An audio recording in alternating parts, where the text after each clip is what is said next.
Media మిత్రులందరికీ నా హృదయపూర్వక నమస్కారాలు.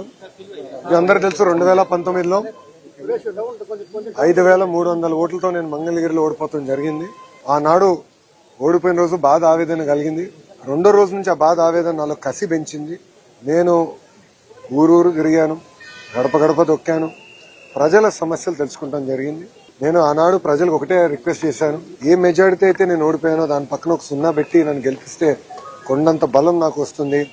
అవసరమైతే అటు పక్కన పవనన్నతో ఇటు పక్కన చంద్రబాబు నాయుడు గారితో పోరాడి మంగళగిరి కావాల్సిన నిధులు నేను తీసుకురాగలుగుతానని ఆనాడు ప్రజలు చెప్తాం జరిగింది. నా కోరికని స్వీకరించి ఆంధ్ర రాష్ట్ర చరిత్రలోనే టాప్ 3 మెజారిటీ నియోజకవర్గంలో మంగళగిరి 3వ స్థానంలో నిలబడటం జరిగింది. అంటే ప్రజలు నా పైన చాలా ఆశ పెట్టుకున్నారు, పనులు చేస్తారని ఒక ఆశతో నన్ను గెలిపించారు. మరుసటి రోజు నుంచి అంటే గెలిచిన మరుసటి రోజు నుంచే ప్లాన్స్ అన్ని రూపొందించు, తాగునీరు కానివ్వండి, అండర్ గ్రౌండ్ డ్రైనేజ్ కానివ్వండి, విపరీతంగా అండర్ గ్రౌండ్ పవర్ ప్రాజెక్ట్ కూడా మొత్తం మంగళగిరి నియోజకవర్గానికి ఏర్పాటు చేస్తాం జరిగింది. ఇంకో పక్కన దుగ్గిరాలకు వచ్చే గల కూడా మీరు చూస్తే మన అన్న క్యాంటీన్ కూడా ప్రారంభించాం. లైబ్రరీలన్నీ కూడా పూర్వ వైభవం తీసుకొస్తున్నాం. మంగళగిరి పట్టణానికి వచ్చే 100 పడకల ఆసుపత్రి కడుతున్నాం. అద్భుతమైన లైబ్రరీని మళ్ళీ తిరిగి ఆనాడు అన్న ఎన్టీఆర్ ఆ లైబ్రరీని స్థాపిస్తే దాన్ని వర్షన్ 2.0 చేసేందుకు నాకు అవకాశం ప్రజలు ఇచ్చారు. అదేవిధంగా 100 పడకల ఆసుపత్రులు కూడా అదే పరిస్థితి ప్రజలు నాకు అవకాశం కల్పించారు. సో మీరు ఎక్కడ చూసినా పార్కులు కానీ, లేకులు కానీ, కమ్యూనిటీ భవనాలు కానీ, చివరికి శ్మశానాల్ని కూడా అభివృద్ధి చేసే దిశగా కూటమి ప్రభుత్వం అడుగులేస్తుంది. 2 సంవత్సరాల్లో పనులు కొన్ని చేసినాం. అన్ని చేసామని కాల్ రిగ్రెషన్ తిరగట్లేదు, చేయాల్సిన పనులు కూడా ఇంకా ఉన్నాయి. కానీ భూగర్భ డ్రైనేజ్ అనేది చాలా కాంప్లికేటెడ్ ప్రాజెక్ట్. ఇంత చిన్న కార్పొరేషన్కి ఎక్కడ భారతదేశంలోనే ఎక్కడ రాలేదు. అది గౌరవ ఎంపీ గారు పెమ్మసాని చంద్రశేఖర్ గారు కూడా స్వయంగా కేంద్ర ప్రభుత్వంతో సంప్రదింపులు చేసి అర్బన్ ఛాలెంజ్ ఫండ్ కింద అటు విశాఖపట్నానికి 3 ప్రాజెక్ట్స్ వస్తే మంగళగిరికి 4వ ప్రాజెక్ట్ వస్తుంది. నిజంగానే మంగళగిరి ప్రజలు అదృష్టాన్ని నేను భావిస్తున్నా. కానీ మంగళగిరి నియోజకవర్గం వాసిగా ఈ ప్రాజెక్ట్ని పర్సనల్గా పర్యవేక్షిస్తాం. నేను కూడా అధికారులు చెప్పాను, అన్ని తవ్వుకుంటా వెళ్ళి మళ్ళీ వర్షాకాలం వచ్చినప్పుడు ప్రజలు ఇబ్బంది పడతాం కాదు. ఎక్కడైతే తవ్వుతారో విత్తిన 7 రోజుల్లో అది మళ్ళీ 100% రిస్టోర్ చేయాలి. End to end black top వేయాలి ఆర్ వైట్ టాప్ చేయాలి.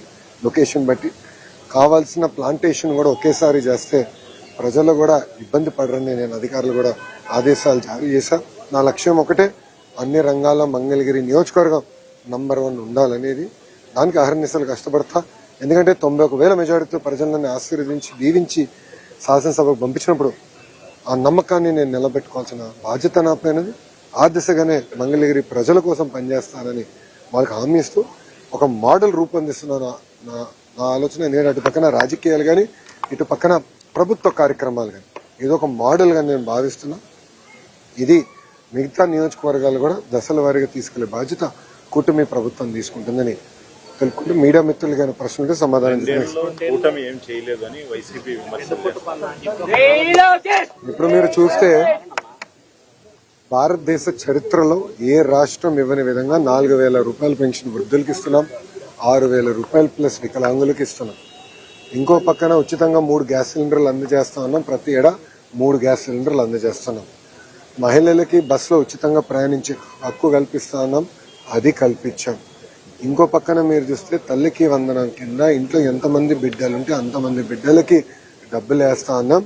మొదటి విడత వేసాం, 2వ విడత జూలై మాసంలో వేస్తున్నాం. ఇంతేకాకుండా మత్స్యకారుల సేవలో వాళ్ళకి డబ్బులు మొన్న వేసాం. ఆటో వాళ్ళ సేవలో డబ్బులు త్వరలో ఇవ్వబోతున్నాం. అన్నదాత సుఖీభావ కింద ప్రతి ఏడా కేంద్ర రాష్ట్ర ప్రభుత్వం కలిసి 20,000 రూపాయలు వేస్తాను, అది వేసాం. ఇట్లా ఇచ్చిన హామీలని ఒక పద్ధతి ప్రకారం నిలబెట్టుకుంటూ వెళ్తున్నాం. గౌరవ పులివెందుల శాసనసభ్యులు బెంగళూరులో కాకుండా ఆంధ్ర రాష్ట్రంలో నివసిస్తే వాస్తవాలు తెలుసుకునే అవకాశం ఉంటుంది. ఆయన సొంత నియోజకవర్గంలో నివసించాడు. ఆయన చూస్తే బెంతాహే అని పేరు పెట్టారు. అంటే బెంగళూరులో ఉంటాడు, తాడేపల్లిలో ఒకరోజు, హైదరాబాద్లో మిగిలిన రోజు. అలా ఉంటే వాస్తవాలు ఎటు తెలుస్తుంది? రాండి, ఫీల్డ్లో తిరగండి, వాస్తవాలు తెలుసుకోండి. ఎక్కడ అరకొర తప్పులుంటే తెలియజేయండి, సరిదిద్దడానికి ప్రభుత్వం సిద్ధంగా ఉంది.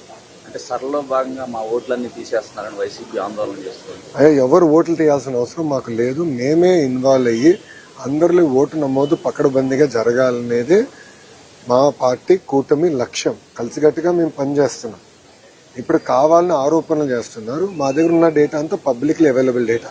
వాళ్ళు కొంచెం ఐటీలో అవగాహన లేని వ్యక్తులు ఏదంటే అది మాట్లాడతారు. మాకు కొంచెం ఐటీ అవగాహన ఉన్న వ్యక్తులు కనుక ఒక యాప్ తయారు చేసి మా కార్యకర్తలకు సులభంగా చేసాం. విజనరీకి చాలా తేడా ఉంటుంది స్వామి. ప్రిజనరీ ఎప్పుడు ప్రిజన్ వైపు అంటే జైలు వైపు చూస్తాడు. రౌడీలు ఉంటారు ఆయన చుట్టూ, మహిళల్ని తిట్టే వాళ్ళు ఉంటారు, మహిళల్ని కించపరిచే విధంగా మాట్లాడే వాళ్ళు ఉంటారు. ఎవరైతే గతంలో దాడులు చేశారో ఒక వ్యక్తి పైన 25 కేసుల వ్యక్తి ఏదో దేవుడిలాగా చూపించే వాళ్ళు. విజనరీ ఎప్పుడు ప్రజలకు ఉద్యోగాలు కల్పించాలి, ఉపాధి కల్పించాలి, ఎప్పుడు లేని విధంగా పెట్టుబడులు తీసుకురావాలి మా లక్ష్యం.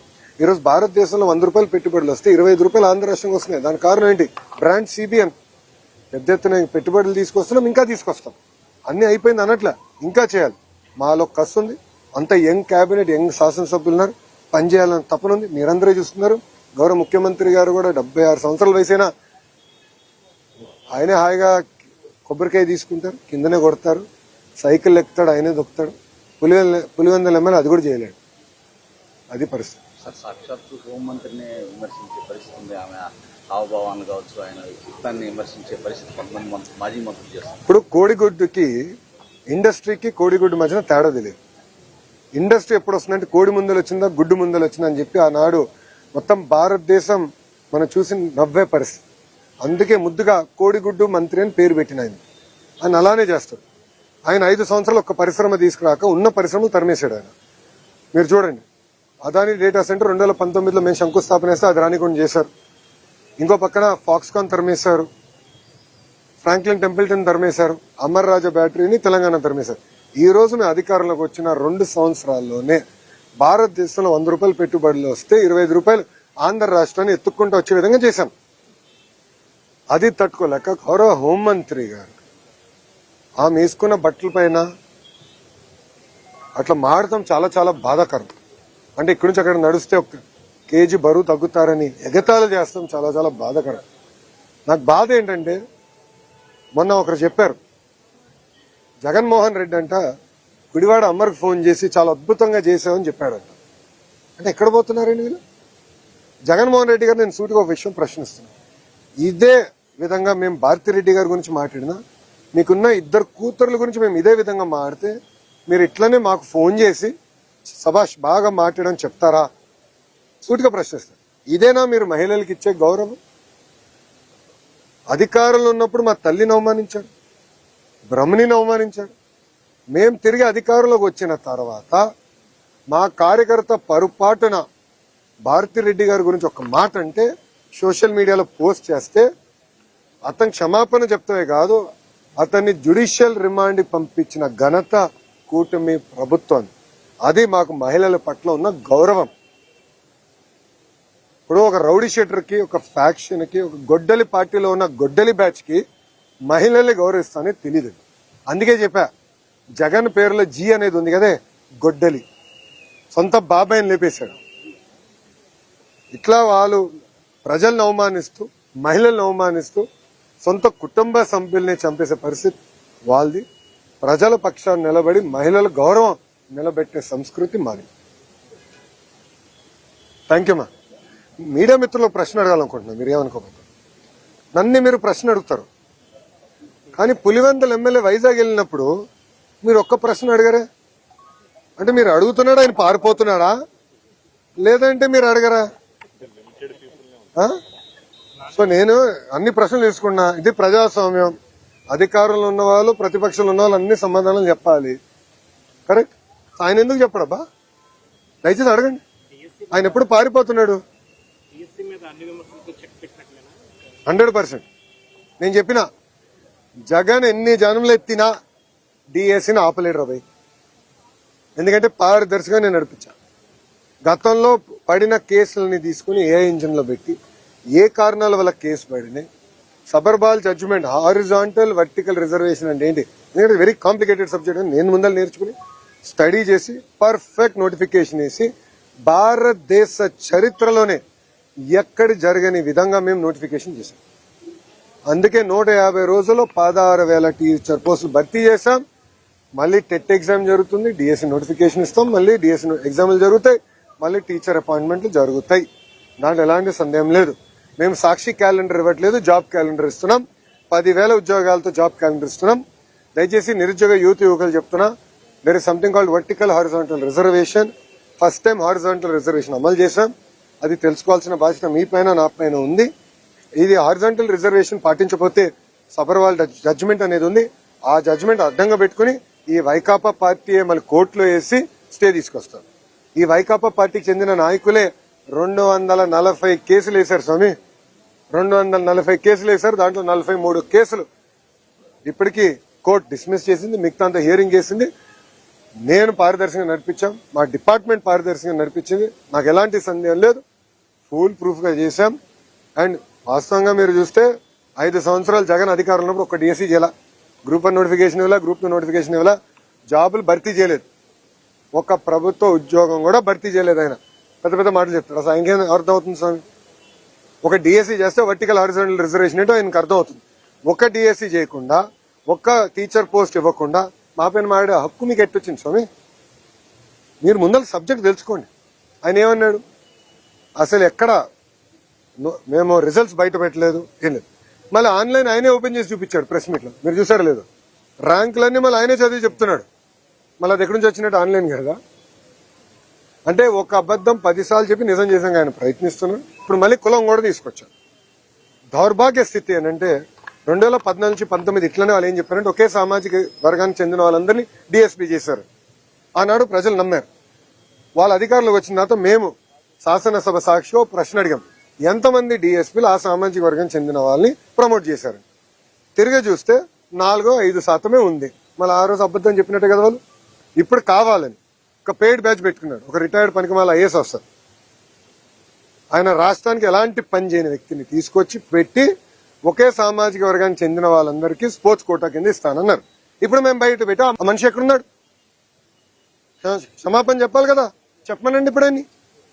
అంటే అబద్దాలు చెప్పి మా పైన బురద జల్లి పారిపోతున్నారు. మీ ఇక్కడ నుంచి ఉన్నా కరెక్ట్ గా జగన్ ఇంటికి నేను తిప్పి కొడితే 200 మీటర్లు కొట్టలేను. I'm ready for debate any time. రమ్మని చెప్పండి. I'm ready for debate and discussion. అంతేగాని ఏసీ రూముల్లో కూర్చుని మాకు లెక్చర్లు ఇవ్వాల్సిన అవసరం లేదు. వాస్తవాలుంటే బయట పెట్టండి. ఒకటని నిరూపించాడా? అయ్యా 240 కేసులు వేసాం. ఎందుకు ఆపలేదు డిఎస్సీ ప్రాసెస్? పారదర్శకంగా నడిపించాం. స్పోర్ట్స్ కోట కూడా పకడ్బందీగా నడిపించాం. మేము కమిటీ కూడా పెట్టాం. ఎవరికైనా అన్యాయం జరుగుంటే మీరు ఇలా కమిటీకి చెప్పండి. ఆ కమిటీలో సీనియర్ అధికారులు పెట్టి ప్రతి విషయం రివ్యూ చేస్తున్నాం. ఎందుకు వాళ్ళకి రాలేదు కూడా చాలా స్పష్టంగా చెప్తాం. ఇప్పుడు మా అధికారులందరూ టెక్నికల్ పైన ఆన్సర్ చేశారు. అక్కడి నుంచి సౌండ్ లేదు. జగన్ గారి దగ్గర నుంచి సౌండ్ లేదు. మళ్ళీ అదే అబద్ధం చెప్పేదానికి ప్రయత్నిస్తున్నారు. మేము ఇచ్చిన సమాధానానికి దానికి రెస్పాన్స్ మీరు ఇవ్వాలని నేను డిమాండ్ చేస్తాను.